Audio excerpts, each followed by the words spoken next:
Assalamualaikum warahmatullahi wabarakatuh. Di sini saya akan mempresentasikan materi ulangan tengah semester dengan mata kuliah aspek hukum dalam bisnis. Sebelumnya, perkenalkan, nama saya Anastasia Biesta. Saya mengambil prodi manajemen di Universitas Pancasakti Bekasi, dan dosen pengampu aspek hukum dalam bisnis saya, Bapak Marsda TNI Dr. Agus Sudarya. Di sini saya akan mempresentasikan materi rangkuman selama saya belajar. Yang pertama ini tentang hukum, pengertian hukum. Hukum dalam pengertian umum adalah ketentuan-ketentuan atau aturan-aturan yang mengandung perintah dan larangan, baik secara tertulis maupun tidak tertulis, dengan maksud mengatur tata tertib dalam masyarakat dan terhadap pelanggarnya diancam dengan hukuman atau sanksi. Jadi hukum pada dasarnya adalah ketentuan aturan yang tertulis yang dibuat untuk mengatur dan mempunyai sanksi. Nah, selanjutnya adalah kaidah hukum lainnya. Kaidah hukum itu ada kaidah agama, kaidah kesusilaan, kaidah kesopanan. Kaidah agama adalah kaidah yang berpangkal dari adanya kepercayaan akan adanya Tuhan yang Maha Kuasa, berupa peraturan yang berisi perintah dan larangan larangan. Pelanggaran terhadap akan menimbulkan dosa dan hukuman dari Tuhan di akhirat nanti. Terus ada kaidah kesusilaan, kaidah yang berasal dari sanubari dari manusia sebagai makhluk bermoral tentang apa yang wajib dilakukan dan ditinggalkan. Pelanggaran atas kaidah kesusilaan menimbulkan penyesalan. Yang selanjutnya adalah kaidah kesopanan. Adalah norma atau peraturan yang timbul dari pergaulan dalam masyarakat. Pelanggaran terhadap kaidah ini adalah cercaan dari masyarakat. Jadi hukum ini mempunyai banyak kaidah atau sebagai acuan dalam hukum. Misalnya itu kan kalau kaidah agama itu hukum yang berasal dari Tuhan, yang berisi perintah dan larangan. Terus sanksinya itu berupa dosa dan hukuman di akhirat nanti.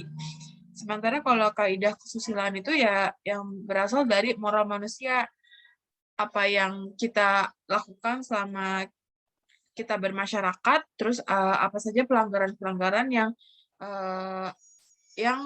tidak boleh dilakukan. Seperti itu.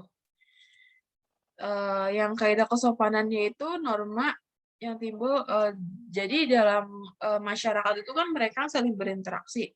Nah, kaidah kesopanan ini sebagai sering sekali sebagai aturan yang tidak tertulis, namun nampak dan bisa dirasakan dalam kita bermasyarakat. Kaidah kesopanan itu, ya misalkan di Indonesia itu kita kalau bertemu dengan yang lebih tua itu misalkan kita salim, mencium tangan, terus juga menyapa lebih dulu, seperti itu. Nah, ini ada tujuan hukum. Tujuan dari hukum adalah mengatur tata tertib dalam masyarakat dengan peraturan-peraturan yang dibuat oleh alat perlengkapan negara. Di samping itu juga tujuan hukum adalah untuk menjamin dan melindungi kepentingan seseorang dalam masyarakat terhadap orang lain dengan sanksi-sanksi yang telah ditentukan secara tegas dengan undang-undang dan bersifat memaksa, serta untuk menjamin adanya kepastian hukum dalam pergaulan masyarakat. Jadi memang hukum itu dibuat untuk mengatur pada dasarnya. Mengatur yaitu yang berisi tata tertib, peraturan-peraturan yang dibuat oleh masyarakat dan untuk masyarakat juga. Jadi memang fungsinya sebagai aturan tertulis adalah untuk menjamin dan melindungi kepentingan seseorang dalam masyarakat, sehingga hukum itu menimbulkan sanksi yang menimbulkan menimbulkan efek jerak sehingga keberlangsungan antara masyarakat dalam menjaga diri mereka itu ada wadahnya seperti itu. Selanjutnya adalah pembagian hukum. Luas berlakunya. Hukum umum yaitu aturan hukum yang berlaku pada umumnya, seperti hukum sewa-menyewa.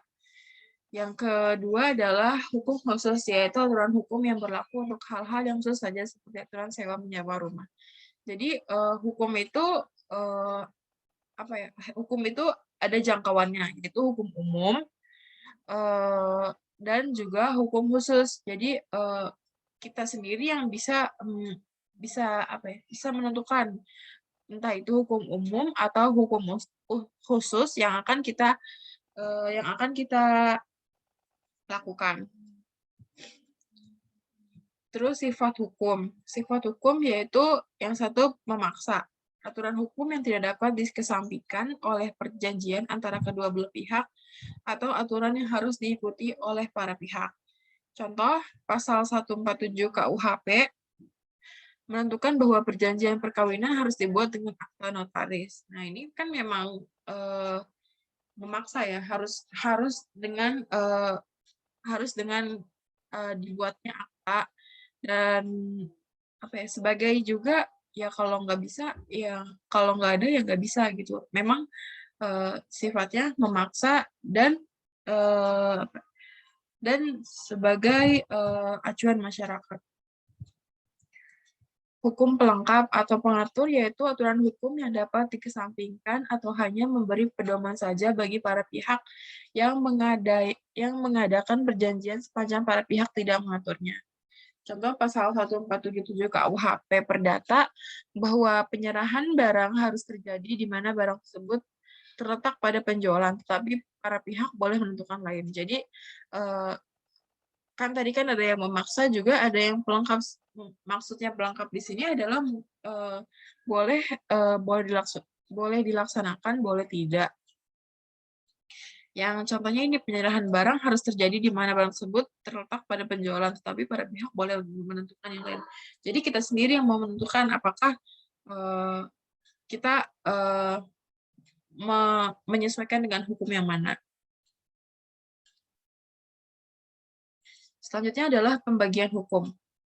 Fungsinya, hukum material, yaitu hukum yang mengatur hukum antara orang-orang, yang menentukan hak dan kewajiban pemerintah dan melarang berbagai perbuatan orang dan masyarakat. Contoh hukum perdata, hukum pidana, hukum dagang, hukum tata negara, undang-undang, pajak penghasilan. Yang selanjutnya ada hukum formil, yaitu hukum yang mengatur bagaimana caranya mempertahankan dan melaksanakan hukum material. Contoh hukum acara pidana, hukum acara perdata, ketentuan umum, dan acara perpajakan.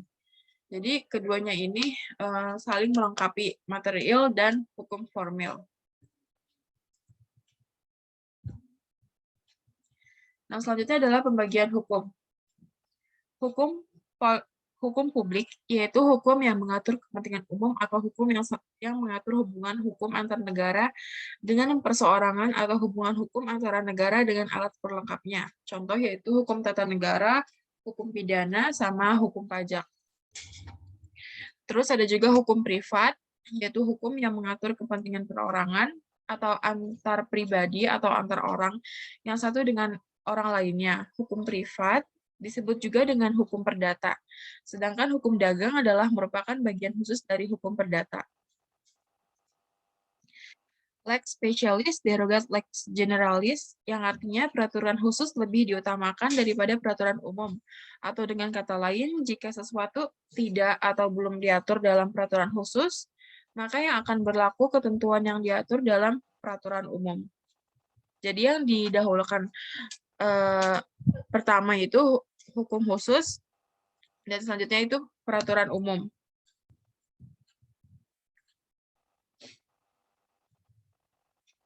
Selanjutnya ada sistematika hukum perdata.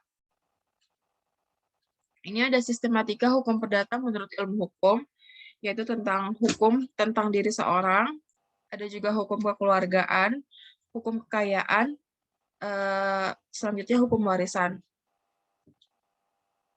Ini hukum yang termasuk hukum perdata yang mengatur antara perorangan atau misalkan barang atau harta kekayaan. Ada juga sistem hukum perdata menurut KUHP Perdata, yaitu ada di buku 1, perihal orang, memuat hukum tentang diri seseorang dan hukum kekeluargaan. Yang buku kedua itu perihal benda, memuat hukum perbedaan serta hukum warisan. Buku 3, perihal perikatan, memuat hukum kekayaan yang mengenai hak dan kewajiban yang berlaku terhadap orang-orang atau pihak tertentu. Terus yang buku keempat, perihal pembuktian dan lewat waktu atau kadaluarsa. Nah, dalam aspek hukum dalam bisnis ini, aktivitas perekonomian harusnya khususnya dalam bidang bisnis perlu kita jaga adanya persaingan yang fair serta perlindungan hak-hak maupun keadilan baik para pelaku usaha atau maupun konsumen sebagai pengguna jasa kita atau sebagai maupun produknya atau bagian produksi, yaitu untuk diperlukan perangkat hukum beserta penegakannya yang adil serta konsisten. Ada juga beberapa aspek hukum dalam bisnis yang sebagian besar terdapat dalam peraturan-peraturan keperdataan, yaitu contohnya hukum dagang, maupun beberapa di antaranya juga berkaitan dengan aspek hukum pidana dan hukum tata negara. Nah, aspek-aspek hukum dalam bisnis diantaranya adalah sebagai berikut, yaitu hukum penyelenggaraan bisnis atau usaha, hukum perlindungan konsumen, hukum perjanjian, hukum ketenaga kerjaan, hukum kejahatan bisnis, hukum kejahatan korupsi, hukum kepailitan. Nah, di antara aspek-aspek hukum dalam bisnis ini, di sana terdapat tentang peraturan-peraturan dan sanksi yang akan kita dapatkan apabila kita melanggar peraturan-peraturan antara hukum penyelenggaraan bisnis atau usaha ini, hukum perjanjian ini. Di sana terdapat sanksi dan juga peraturan yang harus kita patuhi. Mungkin di situ saja yang bisa saya sampaikan. Kurang lebihnya mohon maaf. Saya tutup. Assalamualaikum warahmatullahi wabarakatuh.